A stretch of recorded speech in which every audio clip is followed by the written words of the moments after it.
Bon dia, molt bon dia. Prop de 100 minuts de directe televisiu han servit per retre homenatge i conèixer el bo i millor de l'Ampolla. Aquest ha sigut el segon municipi que ha protagonitzat l'edició especial de Plaça Major.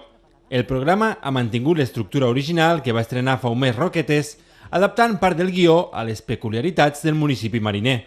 L'alcalde, Francesc Carassa, s'emocionava al sentir com diverses persones agraïen el caràcter obert dels ampolleros. Aquest tarannà jo penso que bé que som un poble de la Mediterrània, un poble mariner, i aquest tarannà que tenen a la gent de la mar, els pescadors, no? de ser gent oberta, ser gent humil, ser gent generosa, és el que tenim, i és una mica ens marca el ser un poble de mariner i un poble de costa, està clar que sí. Qui també ha volgut participar de la tertúlia als banquets de la plaça Major ha estat l'actual corresponsal de Catalunya Ràdio a les Terres de l'Ebre. Fa poc més de 6 mesos se'm va plantejar la possibilitat de venir a cobrir la informació a les Terres de l'Ebre i realment ha estat una descoberta.